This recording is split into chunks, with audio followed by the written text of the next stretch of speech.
So in the last few lessons, we looked at implementing source control locally using the command line as well as using Xcode, and also remotely using GitHub. So now I want to take you a little bit further, and I want to talk about collaboration using remote repositories and GitHub, because this is one of the best ways to start working in a team of programmers and to contribute your skills to open source projects. So we've seen all of these four areas: the working directory, the staging area, the local repository, as well as the remote repository. And you should be pretty familiar with all four of these areas by now. Now, in the next scenario, let's shift over to just look at the local and remote repository that you own. So let's say that Angela, so myself, I own this repository. I created it locally and then I pushed it to my remote repository on GitHub. Now, let's say that I have an evil twin who's called, I don't know, Bangela. That's a terrible name. Let's say that she also wanted to make changes to my repository. She's looking at my code base and, she wants to add some features or fix some bugs or do something. Now, because I own this remote repository over here, in order for her to work on it, she could make a copy of it that exists on her GitHub account. So remember, this is different from Git clone. Git clone is just grabbing the entirety of the repository and then cloning it to your local work environment. Now, in this case, we're basically just copying a repository that's hosted on GitHub, and we're keeping the copy under our own GitHub account where we can make changes to it. So this, in terms of GitHub lingo, is called forking. Now, once you've forked a remote repository, then you now own it. You have full permissions to do whatever it is that you like with this copy of the repository. Because as you can imagine, it would be pretty crazy if everybody could modify your source code on all of your open source repositories. Because, it would lead to maybe amateurs changing all sorts of things that you don't want them to, or, people making features that are incompatible with what you've got already. Basically, you would only give people who you have a trusting relationship with write access to your remote repository. So say if you worked within a team and you're all working on a product, then everybody in the team probably has both read and write permissions on a single remote repository. And that way they can git clone and work on it locally and then push it and resolve any sort of conflicts that way. But you don't want anybody on the internet having those kind of permissions. So how do you implement this kind of open source collaboration then? Well, it's through forking and making pull requests. So now let's say that evil Bangela, has forked my repository. So on her GitHub account, she now owns a copy of my repository. And from this point, she can then clone that repository to work on it locally. And if she decides to add some features to it, maybe, improve the code base or add some more code or do something crazy or whatever it is that she wants, then after she's happy with that and she's committed those changes, then she can push it to her remote repository. And then if she wants me, or good Angela, to incorporate those changes that she made, then her only option is to make a pull request if she is not within that trusted pool of people who all have read and write access to my remote repository. So say if she only has read access, then she would have to make a pull request. And it's almost like making a suggestion. Here are some suggested changes that I've been working on. What do you think about it? If you okay it, then please, merge it to your remote repository. So the reason why it's called a pull request and not a push request is because the person who has the write permission to the repository, so I have write permission to my own remote repository, which has been forked and duplicated by, my evil twin. If she wants to incorporate those changes, then I have the deciding vote. So I can review those changes and I can pull the changes over. So it's not a push because you don't own the rights to the remote repository that you're trying to push to. in this case, if I decide after a code review that actually those features that she added were pretty great and it seems compatible with my code so far and doesn't break anything, then I would approve the pull request and merge her repository with my own. So the changes will be reflected in a new commit. So let's take a look at this in action. So here we've got our original story repository. So this is a remote repository, remember, because it's hosted online on GitHub. And we've got a number of commits, and we've been doing some modifications and writing to write our storyline. Now I'm going to log out of my account. So that was the account that created the story. And then I'm going to sign in using a different account. So right now I'm signed into a different GitHub account. This account is named Guilfoyle is my other name. And now I'm going to search for that repository. So I found the story repository by the user Angela Bauer. So that was the one that we saw earlier on. So I'm going to go into this repository, and you can see that all of these lines and files are publicly visible, and you can read through all of it, even though you are now not signed in to the account that created this repository. So from here, what I'm going to do is I'm going to fork this repository. So as we mentioned before, forking is simply making a copy or a duplicate of a remote repository and putting it under your own GitHub account.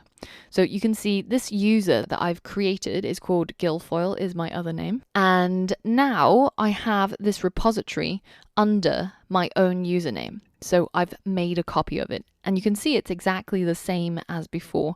Everything's been copied over, including all of the previous commits that were made.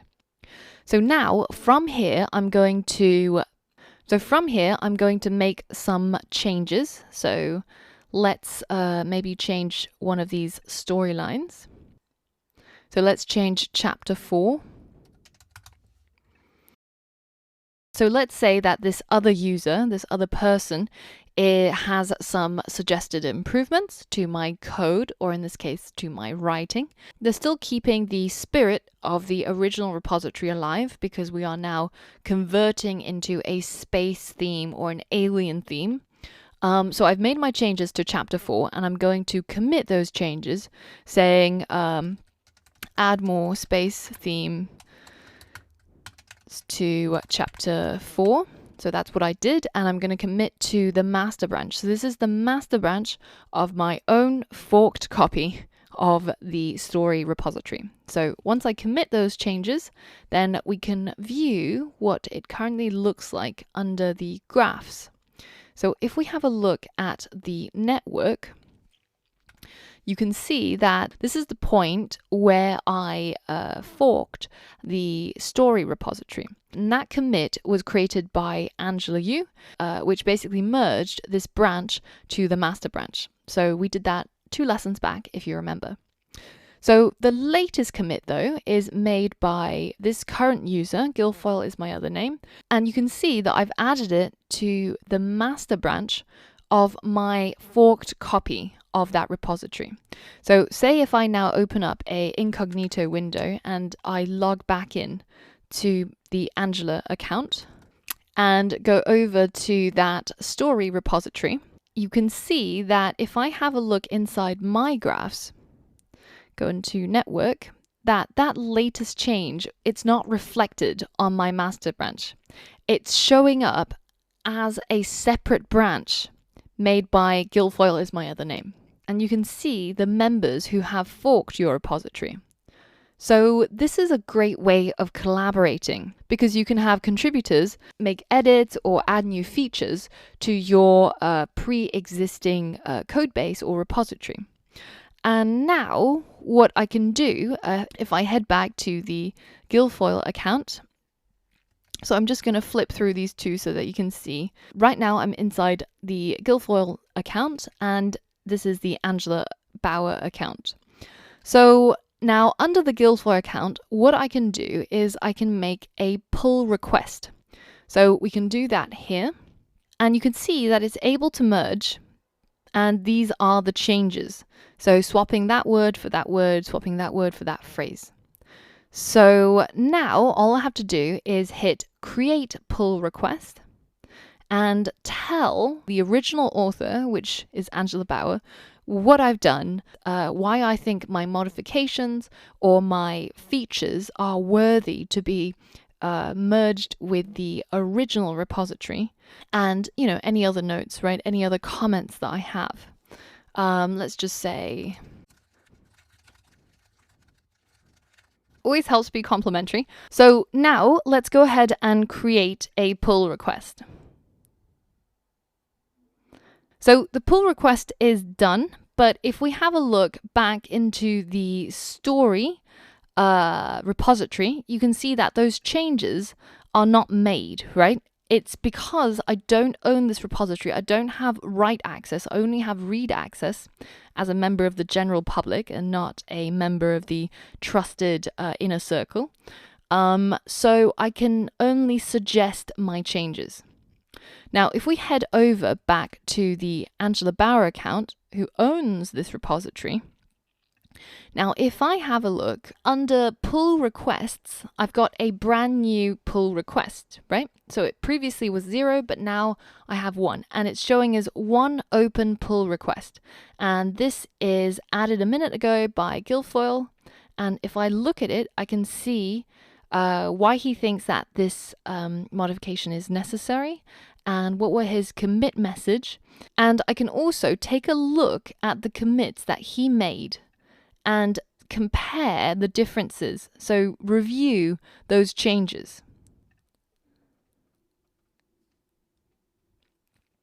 So I could say something like, great job, Guilfoyle. And I can submit this feedback to Guilfoyle and approve merging these changes. So now all I have to do is hit merge pull request and maybe add a merged from Guilfoyle's modifications to chapter 4. Okay, so let's go ahead and confirm the merge. And now you can see that that commit is added to Angela Bower master. So if I have a look inside my graphs now, you can see that the latest commit was my merge, and you can see where it came from. It came from a fork made by Guilfoyle, which shows up as a separate branch, and then it got merged back into the main branch of the main repository. So some people use GitHub purely as version control for their own projects, and use some of the features that we discussed in previous lessons. But there's also a huge community of awesome coders on here who have created really brilliant projects. And if you can see ways of improving it or contributing to it, then it's a great way of starting to learn how to work in a team of programmers, which is a really essential skill when you're working for a startup or for a company.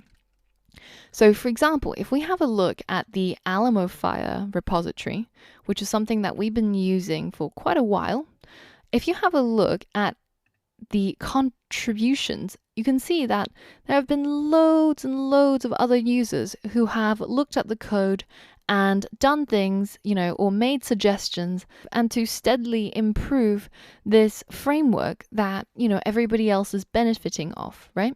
You can see that a total of 4,300 forks have been made, and there's currently 4 open pull requests, but 559 pull requests were closed.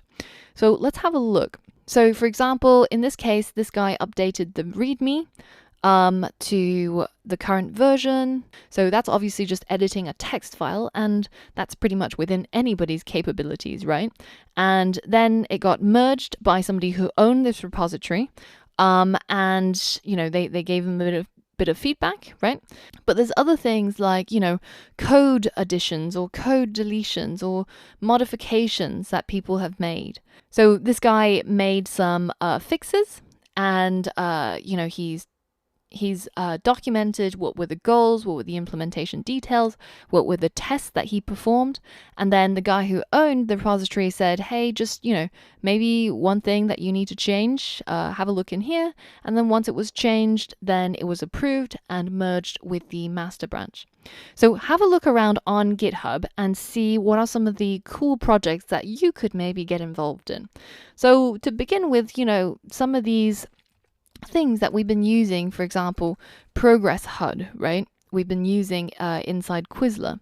You can actually have a look inside the code files and see, what are the things that you would change about it. Obviously, Progress HUD is written in Objective-C. Maybe choose one that is written in Swift. But have a look at the libraries that you've been using, and if you want, you can build on top of it, either for your own goals and purposes, but also, if you're building on top of somebody else's open source code, then it's a nice thing to contribute back to the open source world by forking and making a pull request to offer your improvements or bug fixes or new features.